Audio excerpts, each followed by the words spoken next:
On September 2nd, I made a video called Bitcoin Game Theory. And just to set some context here, I want to show you what was happening to the market at that time. So we'll start with the price. Bitcoin's price on September 2nd was $57,724.56. Today, Bitcoin is $86,001.67. So just yesterday, it was about $83,000. If we go to the fear and greed index, we can see that right now it's at neutral. Yesterday it was at fear. If we take a look at the fear and greed index for September 2nd, 2024, we can see it was at 26. In this video, I was talking about how Bitcoin is based on game theory and how you're basically trying to predict what other players in the game are going to do.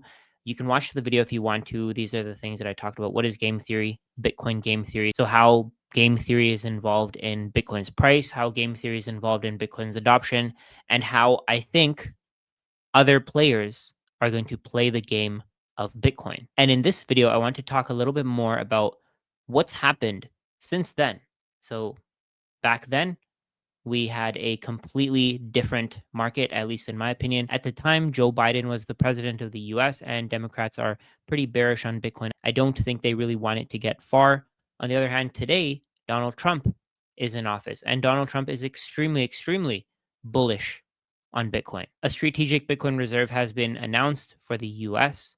The US has said that it's not going to sell the 200,000 Bitcoin that it owns. At the time, there was a lot of uncertainty. People thought that 200,000 Bitcoin will be dumped on the market. So, since that last video, Bitcoin's future has become a lot more certain. I think Bitcoin has become a less risky asset in that time. Something else that I think is really interesting is the fact that MicroStrategy has changed their name since then to Strategy, and they've accumulated almost 275,000 new Bitcoin. So on September 1st, right before that video was filmed, MicroStrategy or Strategy owned 226,500 Bitcoin. And today they own almost 500,000. So they own 499,096 Bitcoin. Another really interesting fact is that at the time, the Bitcoin ETFs held about 908,000 Bitcoin, while today they own 1.114 million. So the ETFs have accumulated an additional 200,000 Bitcoin. I think that game theory is playing out exactly how people expected, exactly how I had expected. I thought that more and more institutions would get involved. I thought that governments would get involved. It's actually happening much faster than I had expected at the time. I thought it could take years for the US government to set up some kind of strategic Bitcoin reserve. At the time, I hadn't even really thought of the strategic Bitcoin reserve. I had just thought that the US government would take years to sell the Bitcoin that they have and then start accumulating again. And today, they've guaranteed that they're not going to sell the Bitcoin that they own already. There are even talks now of the US government possibly selling its gold or selling its strategic cheese reserve. So if that happens and then they put that money into Bitcoin because they said that they may be finding budget neutral ways to accumulate Bitcoin, and I think that's where the game theory is going, regardless of whether the US buys Bitcoin or not. I think if the US doesn't buy Bitcoin, there's going to be other countries in line to buy Bitcoin in their place. I know that the US is the leader in global finance, but I do think that other countries will start stacking Bitcoin if the US government doesn't continue with its plans to buy more Bitcoin. We're going to see more and more countries accumulating Bitcoin, saying that they have a strategic Bitcoin reserve, announcing that over the next few years. And in the next 10 years, when 99% of the Bitcoin supply has been mined, we're probably going to see a completely different distribution of who holds Bitcoin and how much they hold. This graphic shows you how much Bitcoin is held by different entities. So we know that Satoshi Nakamoto holds about 1 million Bitcoin. There's I'm not sure what that is. There's lost Bitcoin by estimates about 1.6 million Bitcoin. And they've made another update here. Between 81.7 and 130.4 million individuals hold 14.56 million Bitcoin, which is almost 70% of the total supply. Now businesses hold 914,000 Bitcoin. Funds and ETFs have definitely grown. They weren't even at a million the last time I saw this chart. I personally think what's going to happen is that a lot of this Bitcoin from individuals is going to go to businesses and funds because businesses are starting to borrow money to buy Bitcoin. And they're going to keep doing this. They're going to keep borrowing more and more money. They're going to use their position in the equity markets, the bond markets, to borrow money to issue bonds. And they're going to use low interest debt to buy as much Bitcoin as they possibly can. A lot of these individuals probably have no idea what they hold. So let's say if they see 200,000, 300,000, $400,000 per Bitcoin, they're probably going to sell a large amount of their stack and then they're never going to be able to buy back in again. The people buying their stack are going to be the businesses and the ETF holders. The businesses are going to borrow money to buy Bitcoin like strategy. Governments like the US government are going to start borrowing money to buy Bitcoin as well. And we're going to see a lot of governments start mining Bitcoin over the next few years to make sure that they can have their transactions confirmed whenever they own Bitcoin. The funds and ETFs number is going to rise significantly from here, at least from what I think, because 99% of the world has no allocation to Bitcoin.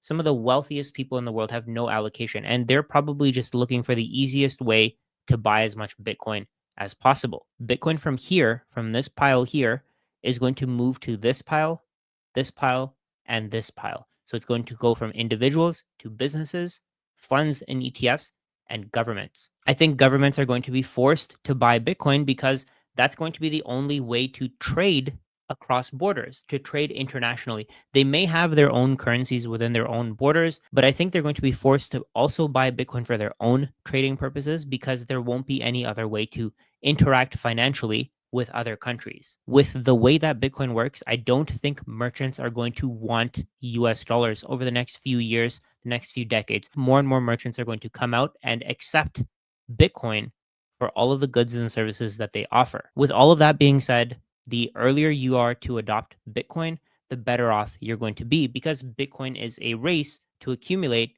as much of a finite asset as possible. Right now, Bitcoin is being sold at an extremely cheap price because most people who own it don't actually understand what they have. A lot of the individuals who own something like 70% of the supply don't actually know what they hold. So they're willing to give away their Bitcoin for dollars and they want to diversify into other assets. The earlier you adopt Bitcoin, the more likely you are to get to your targets. Let's say you want to get to zero point 0.1 Bitcoin, 0.01 Bitcoin, 1 Bitcoin. Today, you can pay $86,000 for one whole Bitcoin. You can pay $8,600 for zero point 0.1 Bitcoin, or you can pay $860 for 0.01 Bitcoin. In the future, you're going to be paying $86,000 for zero point 0.1 Bitcoin. You're going to be paying $860,000 for a whole Bitcoin. At that point, it's going to be nearly impossible for every single individual on Earth to accumulate one whole Bitcoin. Even zero point 0.1 Bitcoin is going to be out of reach for the majority of people. So the earlier you are, the more of a first mover advantage that you'll have. If you can start accumulating today, keep in mind that you're ahead of 99% of people. At some point, the floodgates are going to open up and you're going to see those 99% of people start accumulating and pumping the price up.